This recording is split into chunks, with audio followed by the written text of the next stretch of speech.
Hey, hi everyone, and welcome to the Northeast Ohio Maker Google Hangout. We're doing this kind of in conjunction or in celebration of the White House Maker Faire happening. And what we wanted to do was really kind of gather makers in the different Ohio, and really kind of give a chance for them to demo what they're doing, and then also for the institutions and kind of the resources that they're working with to kind of showcase what is going on here in Northeast Ohio and what the amazing resources are here. So I'm James Kraus. I'm the artistic director at Ingenuity Cleveland, and we also have online the Great Lakes Science Center, the Lorain County Community College Fab Lab, the Cleveland Public Library with Tech Central, and CASE's ThinkBox. And I'll let each of those institutions kind of introduce themselves. But just to kind of get the ball rolling, I should also add that please use the hashtag Nation of Makers and also hashtag NEO Makers to kind of get the word out there about what's going on. If you do have any questions, feel free to jump in. There should be a Q&A next to the YouTube channel that you're watching, and we'd love to take questions from the wide world out there. So what I'm going to do now is talk a little bit about what Ingenuity is about, and then turn it over to one of our makers. Ingenuity is a unique organization. We produce live events that explore where humanity and technology come together, and that's everything from Ingenuity Fest, which has been showcasing maker projects along with art projects, along with science projects, to audiences that range between 35 and 45,000 people. This year we're going to be holding that in conjunction with the Rock and Roll Hall of Fame and with the Great Lakes Science Center, utilizing those sites. And we also produce the Mini Maker Faire here in Cleveland. And what I thought would be great is to bring in Lauren Ext, who is a young maker who we've worked with for a couple of years.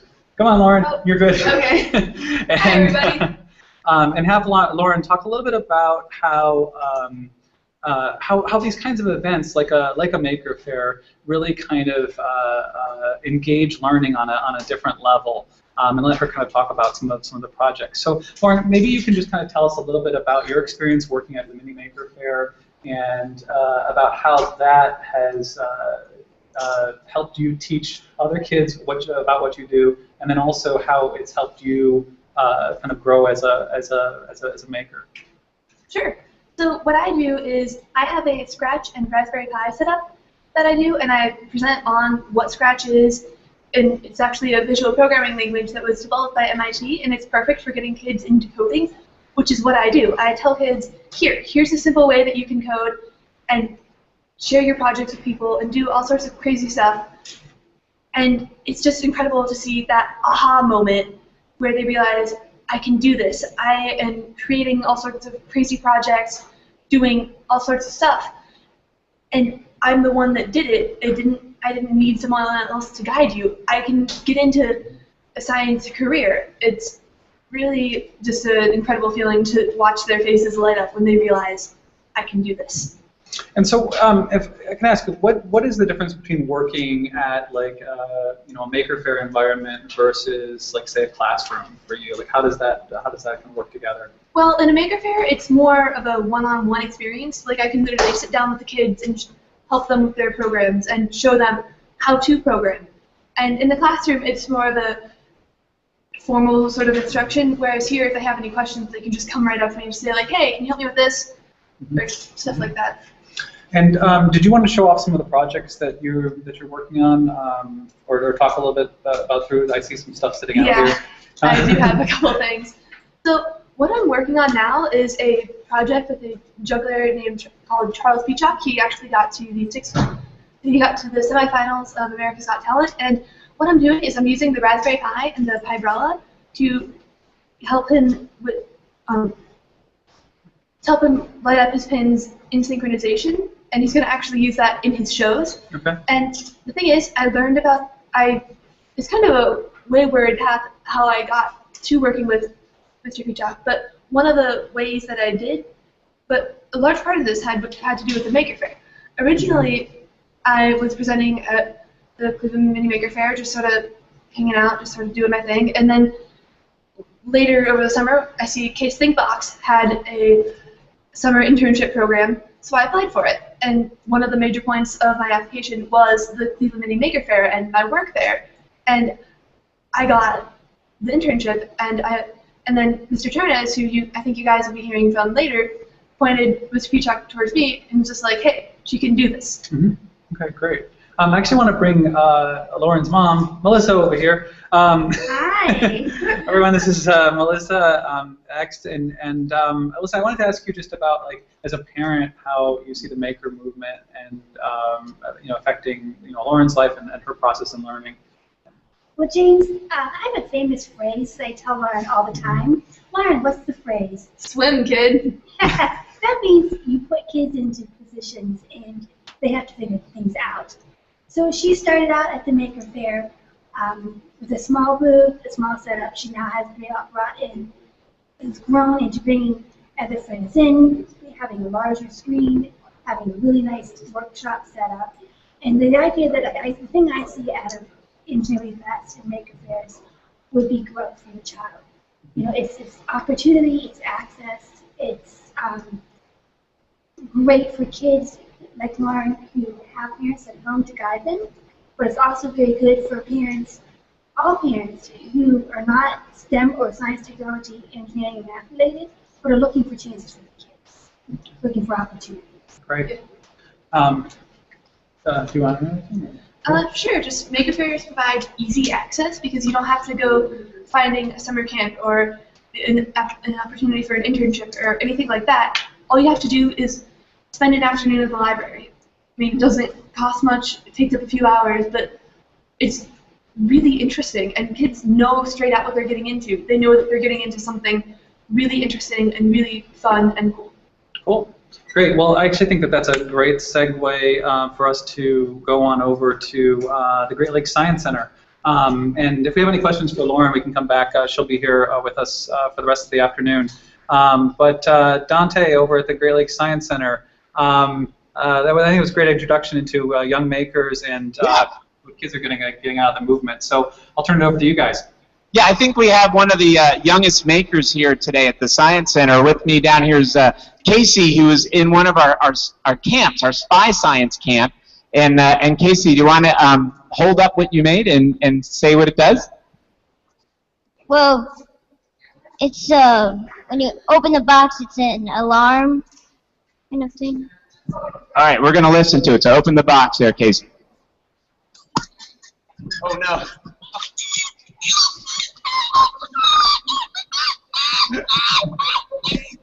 Did you get that? Sounds like a chimpanzee. I know, it's a chimpanzee. The magnet stuck to the microphone. Casey, how old are you? 8. 8, and how long have you been making things like this? 2 days is a good answer too. All right, well, thanks a lot. But yeah, good job, Casey. That's really fun stuff there. At the Science Center, we had an open house today with lots of activities going on. Our campers are making things. Our mobile Fab Lab was open today for tours. One of only 2 mobile Fab Labs in the country, and we have one of them here. I know later on we'll see a stationary Fab Lab at Lorraine County Community College. But we're doing lots of great stuff with the young makers, the young folks here. And another really cool project here. Our 8th graders with our Great Science Academy have been working with different materials. And Santiago, why don't you come over here and explain what your group did? This is Santiago. Hi, my name is Santiago, and what our group did is we built this frame right here. And what it holds is, in the center right there, is a Makey Makey. And from the Makey Makey, it is like a simulator for the arrow keys on a computer, which is behind the TV. And from the Makey Makey, we hooked up some wires, which are connected to the bottom floorboard, which has the up and down arrow. And on the frame is the right and left arrow. We also had a game fit in with the frame, so it would be fun to interact so you can move around. The game is 2048, which is a common game. So we decided to use this game because it is something that's gotten very popular, and it might get kids to come out and play it. Oh, yeah. Can your group show it how it works? All right. So it's pretty, and they did that here at the site. How long did it take you to make this? Around 2 classes. 2 classes, and you worked. What kind of skills did you use to put this together? It was basically just whatever we could find lying around the room. I just put together. Scavenging. Yeah. Okay, scavenging, a very important maker skill. So yeah, we're going to demonstrate what they're doing with the 2048 game. Where the human body becomes part of the game controller.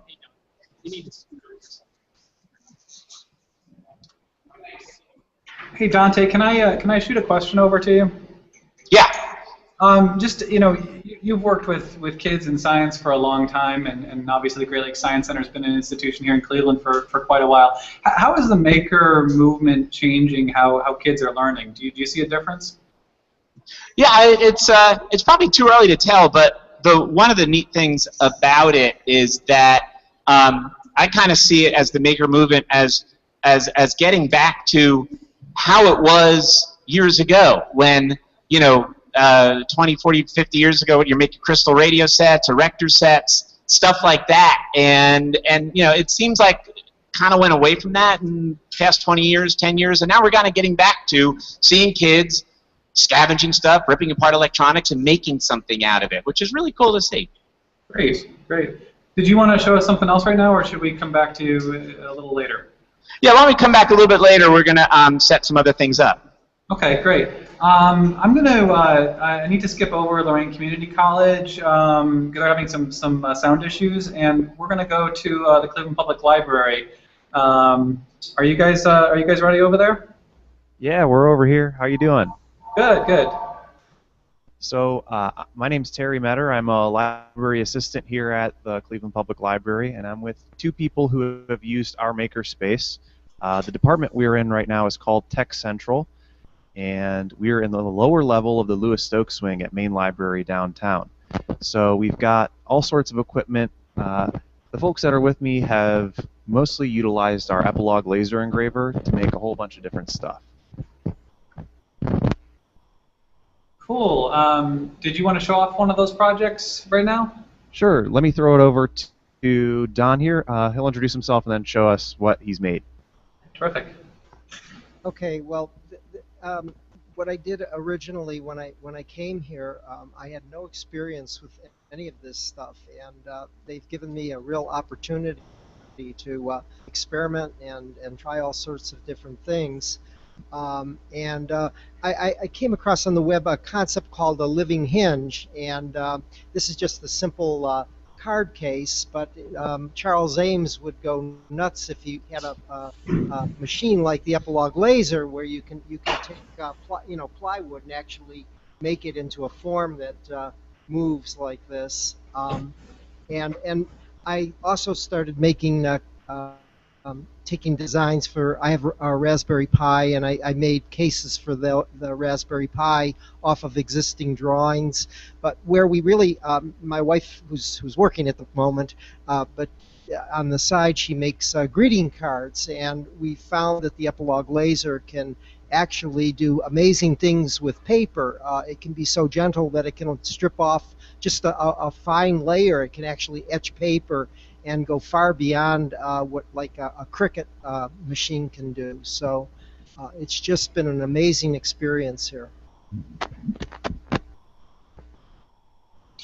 And maybe you could just tell us a little bit about the library and kind of the maker movement and how that kind of. And a lot of people think about libraries as places you go for books. Sounds like you got a lot more going on over there. Sure. So at the Cleveland Public Library, we like to call ourselves the People's University. So if you went to university, you probably did a whole lot more than just got books, and we're kind of hoping to add to the experience of the library in that same way, where the library is more than just books. So what we do here is we make this space available to anybody who has a library card. So that means anybody who lives in the state of Ohio can come here, whether they're a resident of Cleveland or not. and use this equipment. And we're open every day. The library is open, so that's Monday through Saturday from 10 a.m. to 5:30. So we've got people like Don who have a bit of experience with this, and then earlier this morning we had a 13-year-old in a NASA T-shirt making something in Google SketchUp. So we've got the laser engraver, 3D printer, 3D scanner, vinyl cutter, a green screen which you can't see, a nice Canon DSLR camera, and a whole bunch of Adobe software to make cool stuff. Yeah, and I should also mention that we worked with the Cleveland Public Library to produce the Cleveland Mini Maker Fair for the last 2 years, which has really been a fantastic partnership. So great. We'll come back and check in with you in just a little bit. Right now, we're going to go over to Lorain Community College, and I think their audio is back up and running. You there, guys? We are here. Hopefully, our audio is running. Okay, great. Yeah, we can hear you loud and clear. So why don't you tell us a little bit about what's the Lorain Community College Fab Lab and what you've got going on over there? Yeah, so we're here at Lorain County Community College, which is about 30 minutes west of Cleveland. It's a 2-year technical school, as well as has partnerships with many of the universities here in Northern Ohio to offer 4-year degrees. At our college, we have a Fab Lab. It was one of the first Fab Labs here started. The story goes when the professor Neil Gershenfeld came from MIT. A student here asked, when he was talking about Fab Labs around the country, hey, why can't we set up one of those here? So the college did. They set one up, and now we kind of blossomed it into a thing where people come and spend time during the week and also the weekend. So we kind of have the standard equipment, the Epilogue, the 3D printer, the vinyl cutter. We have a ShotBot. So we have a number of things. The college uses it a number of ways. It's open to the public, as well as we integrate it with 2-year degree students, as well as Project Lead the Way, which is a high school tech prep engineering program. And these two fellas here are actually from that program, graduated from it last year. And so I was going to hand it over to Luke to talk about how they use the Fab Lab in their Project Lead the Way curriculum.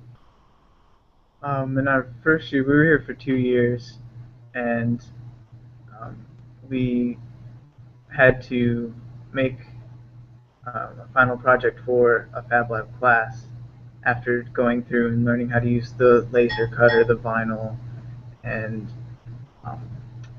we ended up making a few things. What did you end up making for that? Do you remember? I ended up making like a 3D box that I used the laser to etch out my initials on it, and then I used the what was it? The ShotBot to etch out initials, and then on another side I made a sticker with like a nickname for with the vinyl cutter. That's what I did. What do you do? I ended up making a box for a laptop to sit on, and so you can use it in bed. And I used that from Inventor drawings, made them into blueprints, and then got them drawn with the software, and ended up all just cutting out with the Epilogue laser. Yeah, so it's a great curriculum, and that's just one of the ways we here at LCCC get people in here using the great resource that the Fab Lab is. Great. Can I ask you guys, what are you guys studying? What do you guys want to be when you grow up? Okay, I want to be a mechanical design engineer. So what I'm planning on doing is being here for 2 years. This is actually my this is gonna be my 2nd year coming fall, and I'm going for mechanical engineering, hopefully through CSU as a partnership program. And I'm doing a partnership program with the University of Toledo for computer science and engineering. And I can take all my classes here, and I can get a degree through Toledo. So. Great. Thanks, guys. That's terrific. And I think you guys are logging out after this round, so we won't be coming back to you. Did you want to add anything else there from Lorraine? The only thing I would add is, so I'm here at LCCC, and I use the lab a lot. We have a facility here, it's called the Smart Center. We do microelectronics packaging. It's a space in the technology continuum that allows companies to develop new products, new sensor products specifically. The Fab Lab to us is considered a macro resource. So usually when we're working in our labs, it's micro. We're underneath microscopes all day and looking at things that way. But nonetheless, we need a lot of fixturing or parts. And the Fab Lab works as a great resource. So I brought along an example. It's nothing, you know, stellarly amazing. I'll put it here in front of the fellas. It's basically two pieces of acrylic, one cut on top and the other one basically solid underneath with some threads in the sides and some screws put through. But having a resource like the Fab Lab here available to us, and where we can get time on an acrylic cutter very easily, allows us to make those when a new project comes into the lab. So we use it for students. People use it to make trinkets. We use it to make fixtures for company projects. So there's a number of ways that the LCCC Fab Lab is utilized. And we kind of take advantage of the resources around Northern Ohio and the fact that there's so many people doing things. People come here, other people go to your spaces. So I think it's a fun space. Yeah, it's great. It's free and open to the public. It's a great resource for not just the students, but also for the whole community there. And a real sort of a pioneer in the area that led the way for Fab Labs in Northeast Ohio. Great. Well, thank you so much. Yeah, stay on as long as you can. All right. Thank you. We're going to go over to the case ThinkBox right now, and actually, Ian, if you're up for a question that came in from one of our viewers, Lori. This is a tough one, so I hope you can answer it. What is a Raspberry Pi? Oh, thanks, James. A Raspberry Pi. Now you've got Lauren there. Does she want to answer that one? It's true. Lauren, do you want to answer what a Raspberry Pi is? Sure. So a Raspberry Pi is basically a $35 circuit board that has all the functions of an Arduino, but it's bigger and basically a lot easier to do projects on. So what's an Arduino? An Arduino is basically a really small circuit board that's easily incorporated into projects. So it's like a tiny computer, basically. Yeah. Okay. It has all the functions of a computer. Is that a Raspberry Pi there? Yes, this is.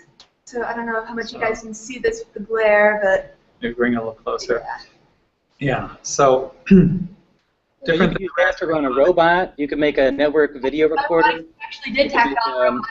Alarm that activates when your dog pees in the neighbor's yard. You could do anything with those kind of stuff. That's great. All right, great. Well, yeah, thanks, Laurie, for the question, and keep them coming. Ian, the case ThinkBox, incredible things going on over there. Thanks, James. My name is Ian Charnas. I'm the manager of a place at Case Western Reserve University called ThinkBox. ThinkBox is our university's makerspace, hackerspace, Fab Lab, tech shop, what have you. It's a space endowed by our donors to give our students, our staff, our faculty, and also members of the public access to all the things you need to tinker and create. We've got a wood shop, we've got a metal shop, yes, but we also have things like laser cutters and 3D printers. You can do sewing, computerized embroidery, you can do electronics. We have a printed circuit board router, the whole smorgasbord. We took a big cue from the Lorain County Community College Fab Lab, so if Daniel's there or if Scott or Noah are listening, they made their space open to the public. And that is very unique for a university to open their makerspace, their Fab Lab to the public.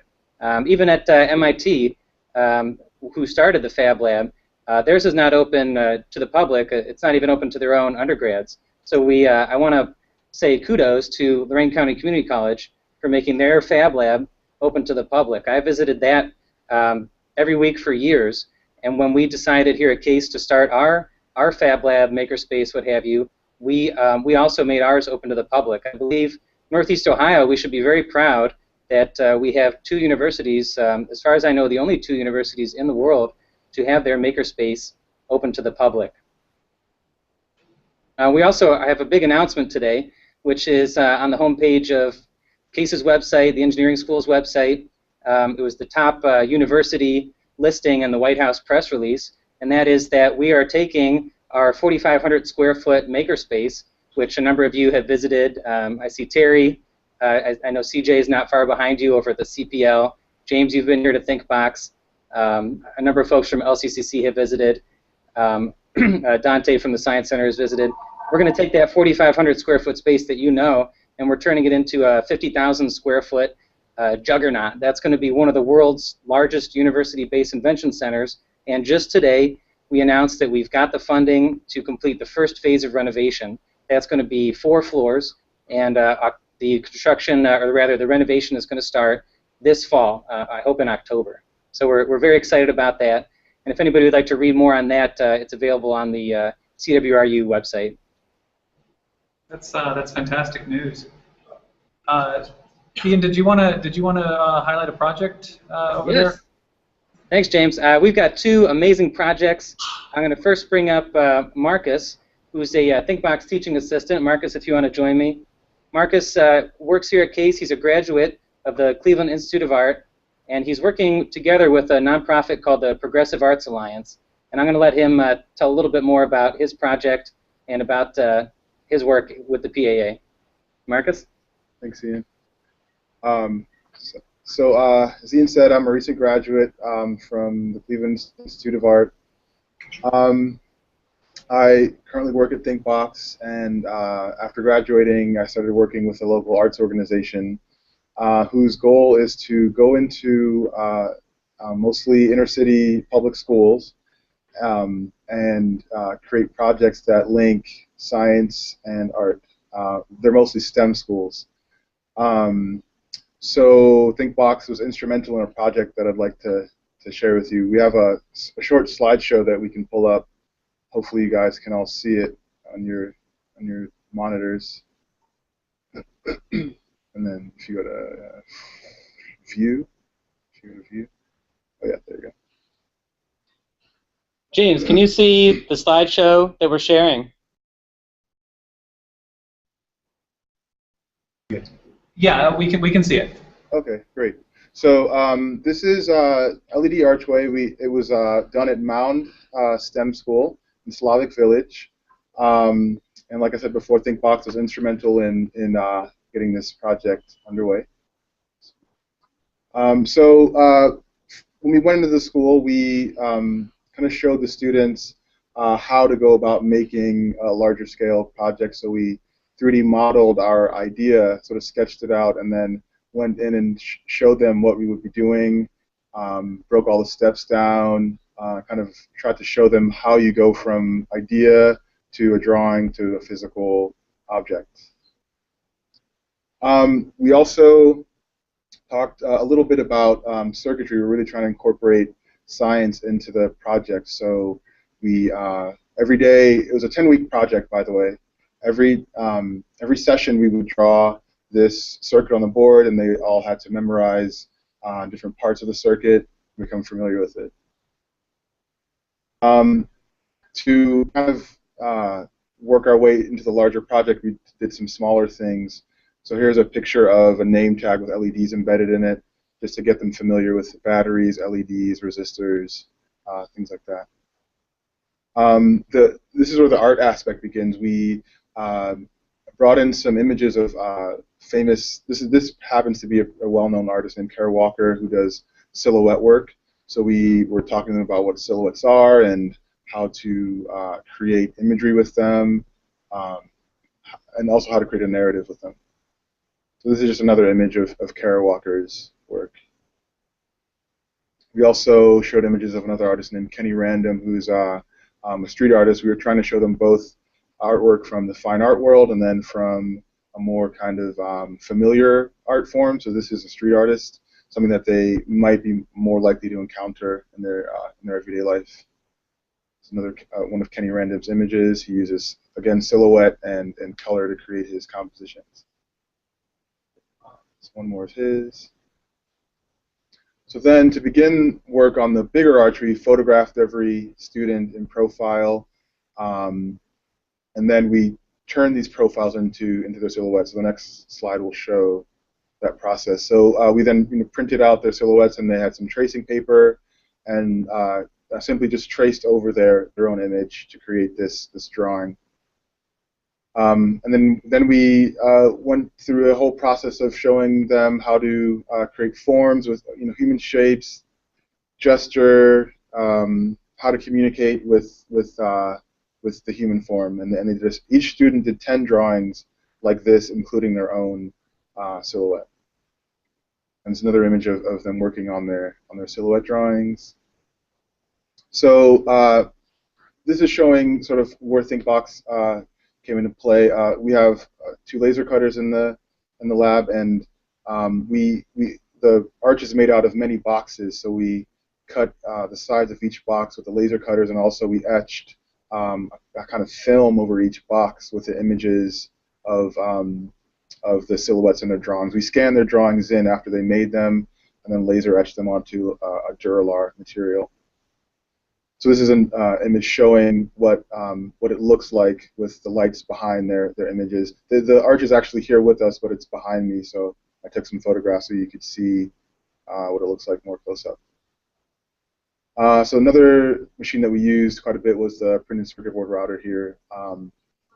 Use this to make little circuit boards so the students could learn about connecting the LEDs in series. So the circuit board has an indication of red, green, and blue, and also where the ground plane goes, so that way they could understand how it was constructed.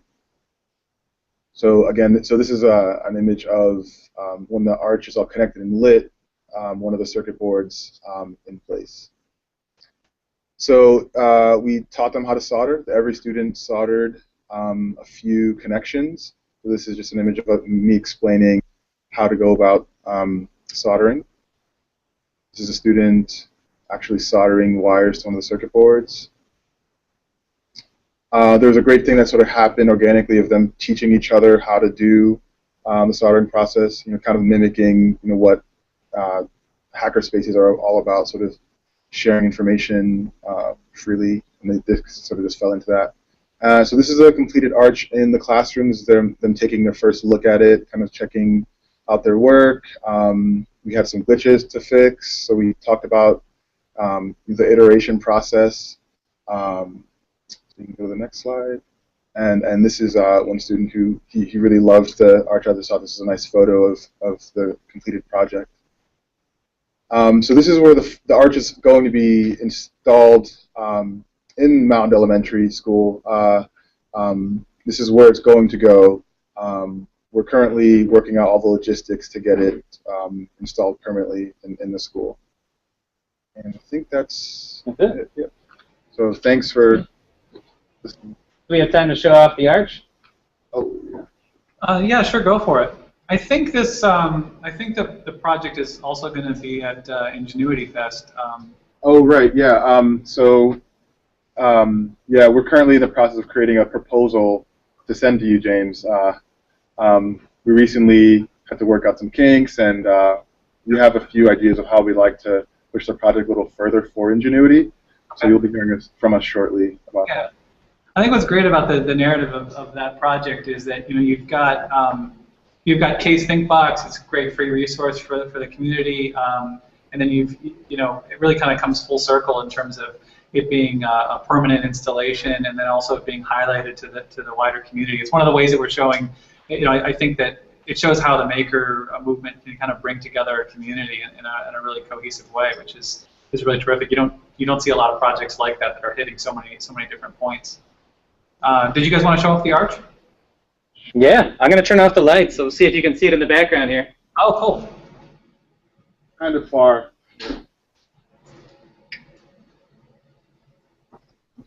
If you can make it out at all. Can you see a glowing blue arch in the background? A little bit, yeah. It's a little bit backlit, but yeah, there it is. Oh, awesome. That's great. I wish I had a wireless camera. I could go all the way back there. No, it looks terrific, and that's really. You have to come here and see it yourself, everybody. it's really exciting news about ThinkBox, and what a terrific resource for the whole community. We've got one more project to share. Should we do that in the next round? Yeah, let's come back to that. Yeah, we're all set up here and ready to go. So we'll come back to you in just a little bit. Right now, I'm going to turn things over to Ross. One of the great things about the maker movement is that you see really terrific machines like this, which are it's teaching how machines are made, and then the machine is actually making something. So I'm going to turn it over to Ross from the Makers Alliance and talk about this project, which I think debuted at the Ingenuity Fest last year and then at the Mini Maker Fair, right? Yeah, so this is we were debuting this kazoo project. So we had lots of fun. We had these manual cutters, and we made maybe 3 times 450 cuts by hand with this ratcheting cutter, because we made 450 kazoos. And it was really rewarding to hear the kazoos being played all over Ingenuity. And so for Cleveland Mini Maker Fair, we decided to automate the process, and we really liked the idea of making something that makes parts that people can then make a kazoo out of. So I collaborate with the Makers Alliance, and we're Hackerspace based out of Launch House, Shaker Launch House in Shaker Heights. And we do metalwork, woodworking, brewing, and making things like this. So this is an Arduino-based project. So it's a little microcontroller. It has a couple of these different stacked-on boards called shields. And so we have this electric PVC cutter, and it's very interesting because it runs off of a 12-volt rechargeable battery, but it takes a surprising amount of current. Okay. So when you're taking something like this and figuring out, okay, well, how do I automate this? The decisions that you make are, well, there are certain buttons that are on the cutter that are designed to do certain things, to reverse the order mechanically, and in order to be able to automate something like that, you have to make decisions like, are we going to try to press those buttons on the original tool with some kind of motors, or are we going to try to just access the motor sort of directly and open and close that directly? So the PVC pipe falls into the cutter jaws, and then I just have the carousel going. So what this carousel does is when the different perches move around, it allows the PVC to drop even lower, and which means that the lower that it falls, the longer the piece that it cuts, and it makes these 3 different pieces, and then join them together as the magic kazoo material. Cool. Yeah. Cool. And are you able to cut something now, or is it? Just the battery requires the cutters take so much current. So okay. All right. Cool. And did you want to talk about the camera room project too? Yeah. So this is something that I presented at the big Maker Fair in the Bay Area. So this is a camera rig. So it enables you to go around back here. So I was just demonstrating the manual mode that it has on it. So it enables me to tilt the actual camera platform separately from the jib, and this all fits into a bag. And I could actually throw that bag over my shoulder and take it on my motorcycle. So I call it the feather jib. And then it utilizes this this extended paint pole, and this locks really easily. And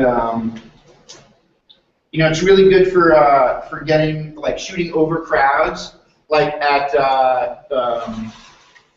you know, the Maker Faire, there's, you know, very large crowds gathered around things like, of course, the, you know, the Tesla coil, you know, Arc Attack, and things like that. And I can just carry this over to wherever the action is, and you know, shoot over people's heads, or if there's a table full of things like at the Swap-A-Rama-Rama, there's sewing machines, and there's all sorts of things, and to illustrate how many different steps there are, how many different stations there are in a sort of DIY workshop, I was able to like shoot overhead and then point down and look around at all the different items. And I'm in the process of automating this, motorizing this, so that I don't have to do this manually. And then also set up a system that can track a subject. And I think one of the really cool things with this project is this year at Ingenuity, Ross is going to be demoing the camera rig, but then also teaching people how it's used and kind of how the benefits of using a rig like that. So, you know, again, it's not just about making something or teaching somebody how to make something. It's really kind of teaching them how to invent and sort of the benefits of invention. So great. Thanks, Ross. Thanks a lot. And we're going to go back to the Great Lakes Science Center right now. Dante, do you want to look at another project? And I think you're going to need to unmute your microphone. Yes, I do. How's that for timing? All right.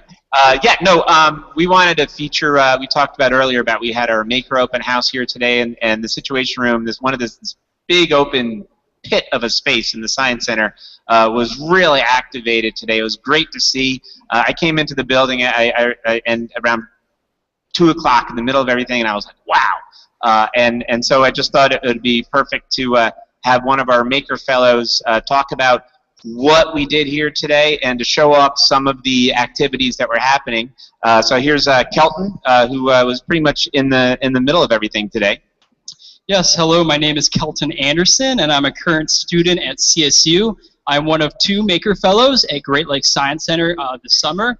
The second Maker Fellow was not able to be here. His name is Ben Horvat, and we are so excited to be here with you today. I'd like to tell you about a few things that we are doing, one of which is these new things I call geoshapes, and they're interconnecting shapes. Rob Robertson introduced me to this idea from MIT, and basically I made a file that is shared on the computer, and we have all these different shapes. These are just 2 of the shapes that interlock. And so today we did some things, one of which was a DIY putt-putt. And so we had fun with some different things. Here is an example obstacle of DIY putt-putt that I made. When the putt-putt ball hit this foil here, it would light the LED up. And so a kid took our geoshapes and made a little spaceship and modded out this little obstacle, and so when the putt-putt ball hit the obstacle, the spaceship lit up. So that's pretty cool. Another thing that was totally student-led was this obstacle here, and basically the putt-putt ball would start off over here in this little place here, and they would hit it, and the goal was to get it over this hump in the center and back into this lit area back here where there's a little LED in there. I don't know if you can see that. But basically, we spent maybe 200, 300 square feet of room where students were able to design their own DIY putt-putt obstacles, and then they came down to another area where they actually put it down, and as a community, were able to play with them. And so they had a lot of fun. There were 2 other activities, too. There was a news tube Mars base that they created, and there was also a LED parachute drop where students were able to, or campers and community members were able to come in, mod out some parachutes with LEDs and drop them and try to hit a target. So they had a lot of fun today, and I'm going to introduce, I'm going to go back to Dante, but Brady's going to come up, and I've been really thankful to work with Brady. He does a lot of really cool stuff here, and you're going to see one of those projects here in a second. Good. James, do you have a question for Kelton before he runs away? I know you might have had curious about anything here he mentioned. I think we're good. I think we should kind of, we're running a little short. Okay. Great. He mentioned Brady, but actually Brady's shaking his head. One of his Great Science Academy scholars. This is from the 6th grade.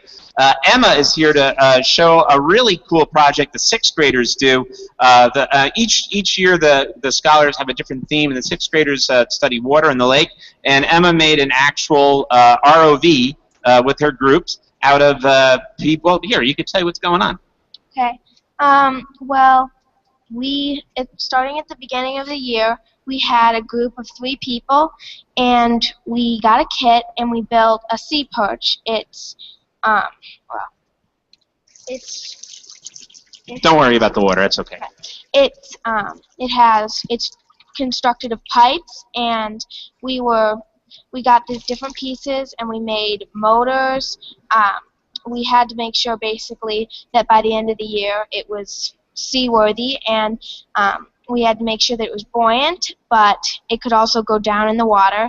And at the end of the year, we're going to put it in the lake and take samples of it. So. Yeah, why don't you turn it on? Why don't you get it going in there? And you did soldering. You did all kinds of neat stuff with this. Is that correct? Yes. So it was okay. Here we go. Can you see that? It has 2 rear motors that move it both front and backward, a right and a left. It can also go down, and it can bring it back up. So, yeah, and it can turn around. That's pretty cool, and that's just in a little tub. So in the open water, this puppy can really move. Yeah. And so what was some of the neatest skills you learned when you were making this?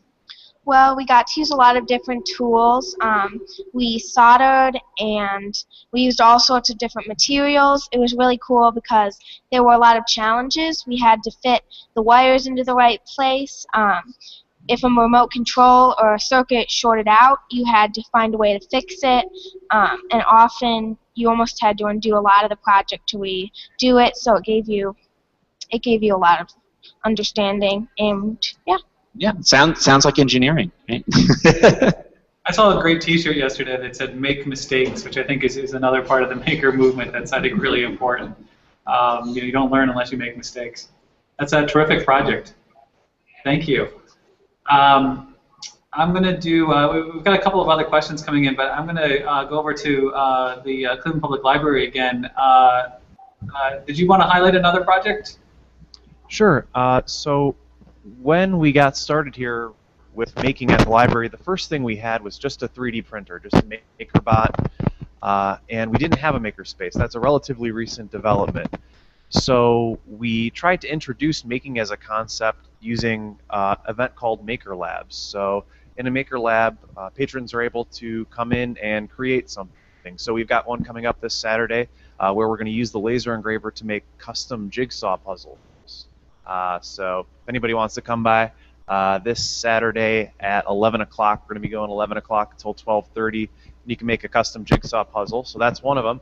That's one that's upcoming. And then next up, we're going to talk about one that we've done in the past where we made a weather station. So why don't you introduce yourself and talk about what you did? Oh, hi. I'm Lou. This makerspace at the library is really good for everybody to come. All the equipment right now we have here, you always can get either short time, like a 30 minutes tutorial with assistants helping you to learn the procedures, or you can attend all these fun Makers Lab events, like what I have been doing. So one of the projects I'm very proud of for this space is this weather station. This project, we actually use everyday items you may find at your home, and we also had help from 3D printer, laser engraver, vinyl cutter for certain more dedicated parts to combine them. So if you don't like the weather on the TV, you can have your own weather station to tell you the weather right in your neighborhood. It's a very fun project we have got. The things we have done, of course, more than that, probably later we will have a project to incorporate other equipment right now you may not see on the screen, including the green screen, which you can also use a computer here to make your own music video, which somebody has done already. That was a pretty professional look. Yeah, it was really beautiful. And also, if you are more into the music, we do have the part which we have some events already to help you out. You can make your own composition here, right here, or you can make the composite videos also. That's why this place is really good for everybody to come. And don't worry, even it's down in downtown Cleveland, no parking you have to pay. All right, come over, please. Great. And can I just ask a question? How long have you been working at the library, Tech Central? Well, I've been working here for about 2 years now, but the makerspace itself has really only been open for a few months. But Tech Central as a department has been here for 2 years. We've had the MakerBot for about 2 years now. Okay. Great, terrific. Thank you. I'm gonna go back to Case right now. Ian, you had another project you wanted to highlight? That's right, James. I'm going to ask Amoga and Kaylee to come up, and they are from a group called Carbon Origins, which started out as a student group here at Case and has become its own startup company. So I'm going to let them introduce themselves a little bit and tell you about their project. Hey guys, my name is Amoga, I'm Kaylee. and we're co-founders at Carbon Origins. The ultimate goal for Carbon Origins is to open up space to the maker community. It's simple, but we believe that doing that is going to change how things are done beyond Earth. The maker revolution is changing how things are done every day. We want to see the same effect in space. And we started off as a hobby project as Case Rocket Team about 2.5 years ago, launching amateur cardboard rockets, and slowly we started building bigger and bigger rockets. And right now we're working on a rocket that has a 21,000 Newton-second rocket engine, which we'll be launching the end of the month. And a flight computer that goes on the rocket was designed completely and prototyped and developed at ThinkBox, something that usually takes pretty large companies a few months and tens of thousands of dollars. We did it in a few hundred dollars in a couple weeks. And Kaylee has a prototype for it. So here, I'll show it to you guys here. So this is what we call Apollo, and Apollo has 11 degrees of freedom. So that's the our Apollo 11, if you get the reference, Saturn V mission.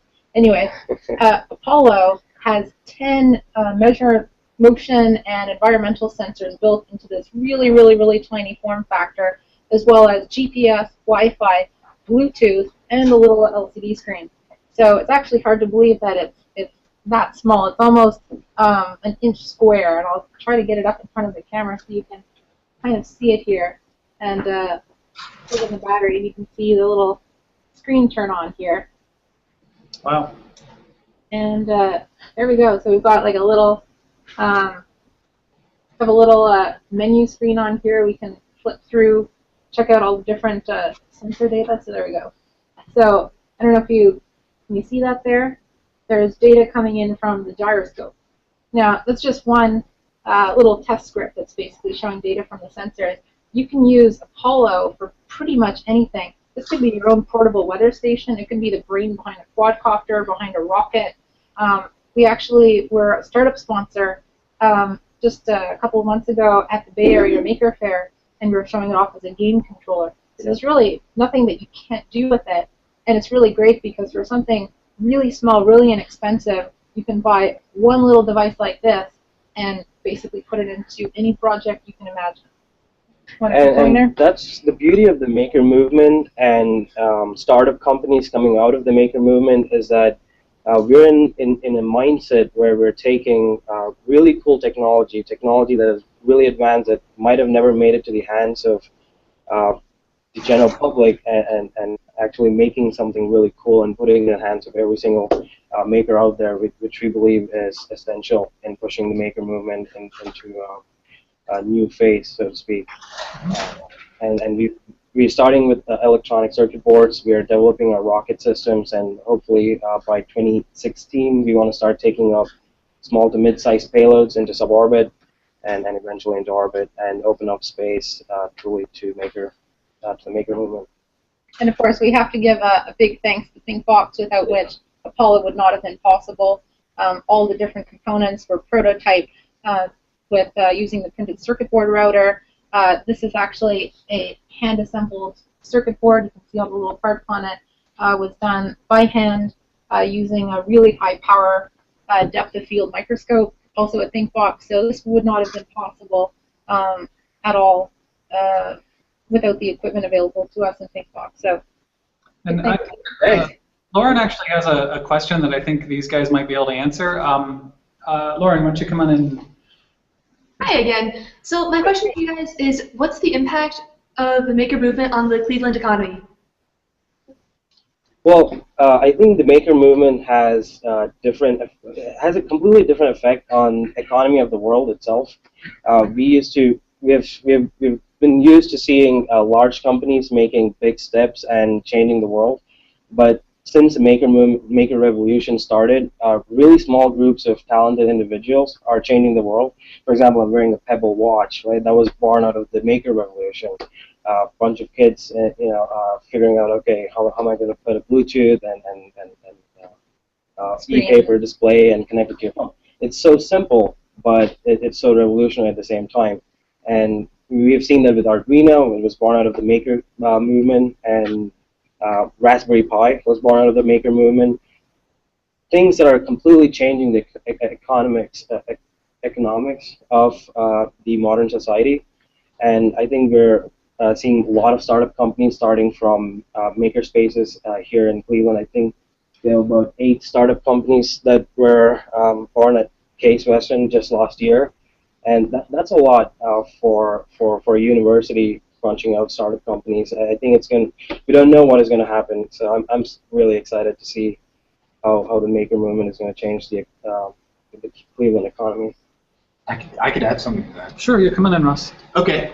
Yeah, I could add something to that. Basically, one of the things that we're seeing is from really large corporations that have started out as with these really interesting innovations, and then they've done IPOs. They've gotten investors that are expecting, certain return on their stock price. And what tends to happen is they sort of get locked into a certain paradigm, and so they sort of lock themselves out of innovation and maybe getting into certain markets or getting into certain areas, certain types of products that people are interested in.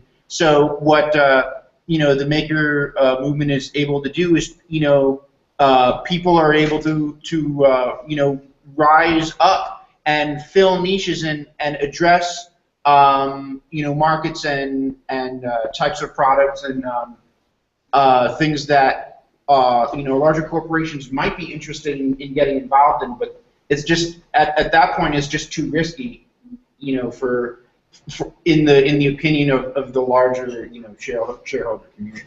Yeah. One more thing to add to that, I think the maker revolution also really put bootstrapping really made it possible to bootstrap a startup company. For example, a lot of startup companies have a great idea. They make a prototype out of it, spending a few $100s or a few $1,000s, and then they go to Kickstarter. That's something that we're planning to do, is taking Apollo and going on Kickstarter. We recently started working with Arduino, trying to make Apollo completely open source, so more makers like us can use the power and beauty of some of the world's most advanced technology. So yeah, I think the maker movement is changing how companies are created. Companies go from an idea to a startup to an established firm. I don't think investors are going to be around 50 years from now. I think everything is going to be bootstrapped.